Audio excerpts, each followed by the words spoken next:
Hello, চিনতে পারছেন? আর একবার বলুন। চিনতে পারছেন? ইন্সপেক্টর বরাট। ধন্যী সর্বশক্তি আপনার। কি ব্যাপার বলুন। আপনি খুব ব্যস্ত? না, তেমন কিছু না। তবে চলে আসুন। কোথায়? আপনি ভদ্রেশ্বরের সেই কেসটার ব্যাপারে আমাকে যেভাবে হেল্প করেছিলেন সেটা তো আর বলার নয়। কাজে এই ব্যাপারটা আপনাকে না জানিয়ে পাচ্ছি না। আপনি এলে খুশি হবেন। আর একটা কেস? মার্ডার। মাথা খাটাবার খুব প্রয়োজন হবে না, তবে কতগুলো বিশেষ কারণে আপনার এই জায়গাটাও ভালো লাগবে বলে মনে হয়। কোন জায়গাটা? মোহনপুর। শিয়ালদা থেকে 8:35 গাড়ি পাবেন, 1 ঘন্টার রাস্তা। আমার জিপ স্টেশনে ওয়েট করবে। কে খুন হয়েছে? কলোনির মালিক মিস্টার সেন। চলে আসুন, এখানের অধিবাসীদের দেখে আনন্দ পাবেন।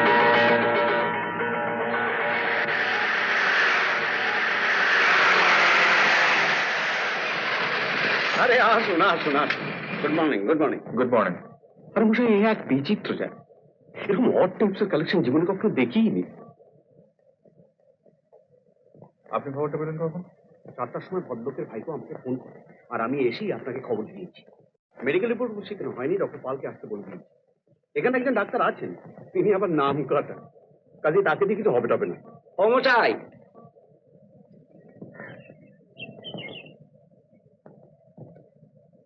আপনাদের এদিকের কাজকর্ম হয়ে গেলে পর একবার আমার ওদিকটা গেলে বাধিত হব। মানে আমার কিছু বলবার ছিল। আচ্ছা আচ্ছা, ঠিক আছে। ইনি আবার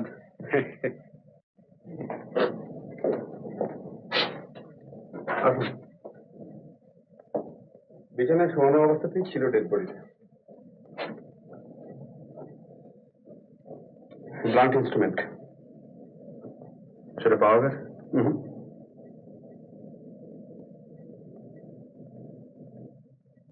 কখন জানা গেল? বলুন।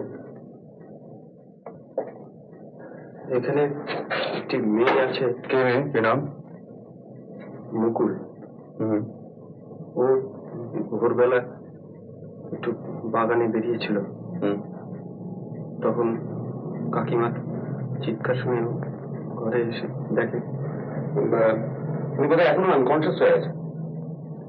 উনি মানে মিসেস সেন। উনি কোথায় এখন?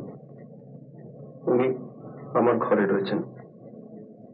ডক্টর দাস, উনি ওখানে আছেন।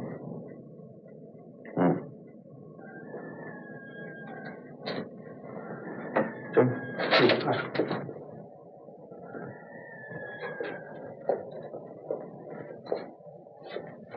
আমার বিশ্বাস এই ঘরেই মার্ডারটা হয়েছে, আর এইখান থেকে ড্র্যাগ করে ওই ঘরে নিয়ে যাওয়া হয়েছে। ফ্লোরে কিছু মার্কিংস রয়েছে, আপনি দেখে নিতে পারেন। আর হ্যাঁ, এই টেলিফোনটা ঠিক এইভাবেই ঝুলছিল। আমার মনে হয় আইদার তিনি জাস্ট টেলিফোনটা তুলেছিলেন, অথবা কাউকে ফোন করছিলেন, ঠিক সেই সময় মাথায় বাড়িটা মারা হয়। রাইট। এবার বাইরেটা আসুন। রিতা, রিতা, কথা বলবো না, কিছুতেই কথা বলবো না। কেন তুমি আমাকে ভাবাবে? কেন তুমি আমাকে বলে যেতে পারো না? ভুলে যাও না রিতা, আমার কাজ এখনো শেষ হয়নি। কোনো কাজই তোমার শরীরের থেকে বড় নয়। শরীর না বুঝে কি করে তুমি কাজ করবে? না না রিতা, তুমি বুঝতে পারছো না আমি কোথায় এসে পৌঁছেছি। তুমি এসে পৌঁছেছ অসুস্থ শরীরে আমার ঘরে, আর সেইখানে তোমাকে থাকতে হবে যতদিন তোমার শরীর ভালো না হয়, আর যতদিন তোমার কাজ শেষ না হয়। থাকবো রিতা, থাকবো, আমি কথা দিচ্ছি থাকবো। সংসারে একমাত্র মা তুমি ছাড়া আর আমার কি আছে বলো তো? কিন্তু জানো রিতা, এতদিন পরে গোলক দাদার পথ আমি খুঁজে পেয়েছি রহস্যের হারানো সংকেত। তাই তো তোমার সাহায্য আজ আমার সবচেয়ে বেশি প্রয়োজন। তোমার সাহায্য নইলে কাজে প্রমাণ হবে না রিতা। তোমাকে সাহায্য করার জন্য অমন করে বলতে হবে কেন? তুমি বোঝো না, তোমার সব দুর্ভাবনার ভার আমার উপর দিয়ে তুমি নিশ্চিন্ত হও। তুমি সুস্থ হয়ে ওঠো। আমি আগুনে পোড়ামি, ইস্পাতের মতো শক্ত। আমার উপর তুমি বিশ্বাস রাখো। রিতা, মা ঠিকই বলেছিলেন, তুমি তুমি আমার ভগবানের আশীর্বাদ। আসতে পারি? নিশ্চয়ই নিশ্চয়ই।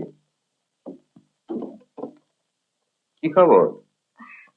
আমি বাস্তুহারা নারী কল্যাণ সমিতি থেকে আসছি। আমাদের বাৎসরিক সভায় রায় বাহাদুরকে সভাপতি করব ঠিক করেছি। চমৎকার প্রস্তাব, তার চেয়ে ভালো লোক জেলার মধ্যে আর কেউ নেই। কিন্তু তার সঙ্গে আমাদের আলাপ নেই। শুনেছি আপনি তার বিশেষ বন্ধু।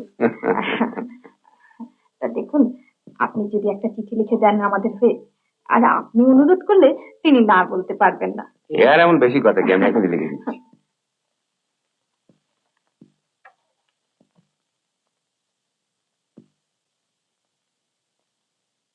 আমি বাস্তুহারা নারী কল্যাণ সমিতি থেকে আসছি। আমাদের বাৎসরিক উৎসবে আপনাকে সভাপতি হতে হবে। বাস্তুহারা নারী কল্যাণ সমিতি, তা বেশ ভালো কথা। কিন্তু তোমাদের উৎসব কবে? আসছে শুক্রবার বেলা 2:30টার সময়। মেয়েদের ব্যাপার কিনা, তাই সকাল সকাল মেটাতে চাই। আসছে শুক্রবার?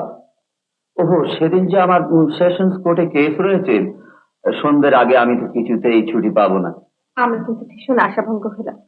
আমরা ভেবেছিলাম আপনার পায়ের ধুলো পড়বে আমাদের প্রতিষ্ঠানে।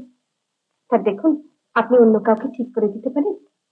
তা বেশ, তো তোমরা ওই রায় সাহেবের কাছে যাও না, মিউনিসিপ্যালিটির চেয়ারম্যান, খুব ভালো হবে। হ্যাঁ হ্যাঁ, আমি ওর নাম খুব শুনেছি, তবে দেখুন তার সঙ্গে আমার ঠিক পরিচয় নেই। তা আপনি যদি দয়া করে একটা চিঠি লিখে দেন। আচ্ছা বেশ, আমি রায় সাহেবকে চিঠি লিখে দিচ্ছি।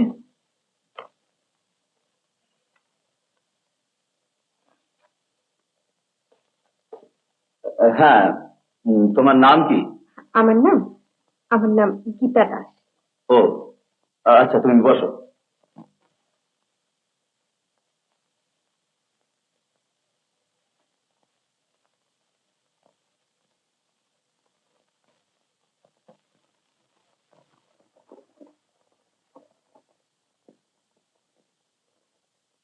তাই না? ধন্যবাদ। থাক থাক থাক। একদিন কিন্তু আপনাকে যেতেই হবে। আমি নিজে এসে আপনাকে নিয়ে যাব। বেশ বেশ। নমস্কার।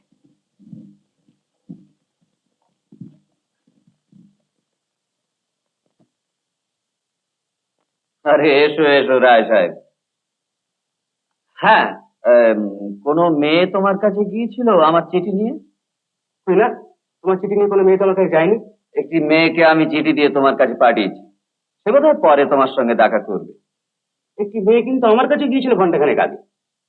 কি যেন নাম বললে? হ্যাঁ হ্যাঁ, গীতা দাস। বললে তাদের বাস্তুহারা নারী কল্যাণ আশ্রমের বাৎসরিক উৎসব, আমাকে সভাপতি হতে হবে সামনের শনিবার। আমার তো সেদিন জরুরি মিউনিসিপাল মিটিং, আমার পক্ষে যাওয়া সম্ভব হবে না। মেয়েটি তখন তোমাকে সভাপতি ঠিক করে দেওয়ার জন্য বললে। আমি তখন তোমার নামে একখানে চিঠি লিখে মেয়েটার হাতে দিই।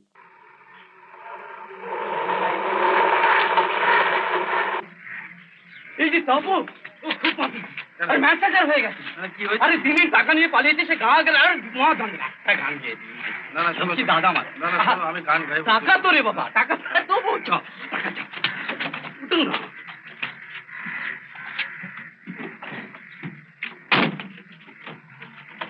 চলো।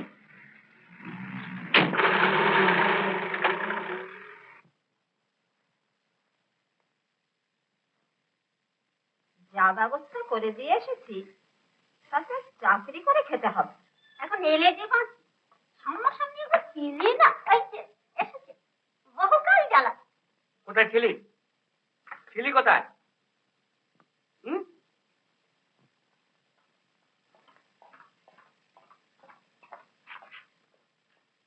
কি খুব গরম দেখছি যে? মনে হচ্ছে এবার রাজ্য জয় করে এসেছো। ইচ্ছে হচ্ছে একটি থাপ্পড় একবারে। কিরে, কথা জবাব দিচ্ছি না যে? আনবো নাকি হান্টার এবার? আহ, তোরা যা এখান থেকে, সব কথা কথা কইতে আসিস। যা।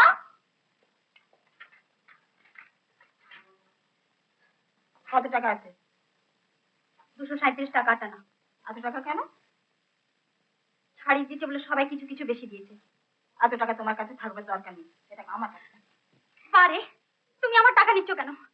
দিয়ে দাও আমার টাকা, দিয়ে দাও বলছি। এই বাড়িতে তোমার বলতে কিছু নেই, কিছু থাকতে পারে না। তুমি খারাপ কথা না। এতদিন খাইয়ে পুজিয়ে মানুষ করে এখন নিজের জিনিস ছিনে নিতে এসছো। কিন্তু জেনে রেখো, এই বাড়িতে তোমার জন্য এক কবর তখন নেই।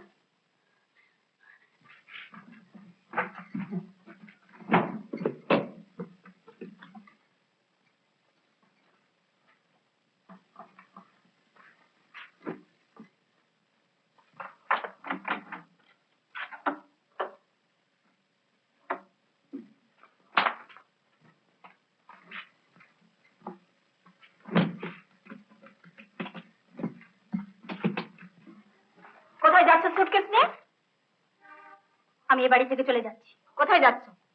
যেখানে আমি শান্তিতে থাকতে পারবো। সে শান্তি পাবে ফুটপাতে, আমি সেখানেই থাকবো। ফুটপাতে কেন থাকবে দিদি? অমন রূপ, অমন গুণ, ছি! সময় সময় তোমরা এমন ভাষায় কথা বলো মাসিমা যে আমার রীতিমতো সন্দেহ হয় যে তোমরা আমার রক্ত মাংস সত্যি কেউ কিনা, সত্যি তোমরা ভদ্র কিনা। শুনলে কথা, আমরা ভদ্র নই, ভদ্র উনি আর ওর বাপ।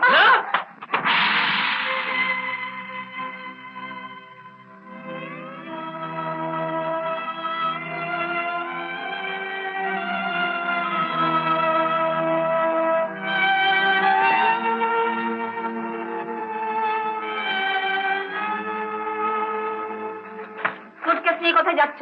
ওটা এখানেই রেখে যাও। খালি হাতে যেখানে খুশি সেখানে যাও। না না না, সুটকেস নিয়ে ঘর থেকে একটি পা বেরোতো নাকি ঠ্যাং দুটি খোঁড়া করে রেখে দেবো। দাও সুটকেস। খবরদার বলছি সুটকেসে হাত দিও না।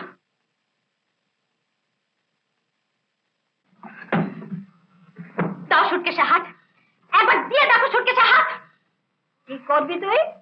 আমি এখান থেকে সোজা থানায় গিয়ে বলবো তোমরা আমার টাকা কড়ি জিনিসপত্র সব চুরি করেছো। কি বললি? চুরি করেছি? নিশ্চয়ই চুরি করেছো। শুধু তাই নয়, আমি তোমার আর আমার রক্ত পরীক্ষা করে দেখবো তুমি আমার সত্যি মা কিনা। আমার চাকরি নষ্ট করে, আমার লেখাপড়া ছাড়িয়ে দিয়ে, আমার নামে দুর্নাম দিয়ে নিশ্চয়ই তোমরা 3 ভাই বোনে মিলে কোনো একটা মতলব হাসিল করতে চাও। দাও আমার সুটকেসে হাত, আমার একটা জিনিসে হাত দিয়ে দেখো, আমি তোমাদের 3 জনকে অ্যারেস্ট করাবো। চোর চোর তোমরা। না না না, চোর তোমাদের চাইতে অনেক ভালো। তোমরা ডাকাত ডাকাত। আমার শেষ সম্পদ 237 টাকা তোমরা ডাকাতি করে নিয়েছো। ডাকাত।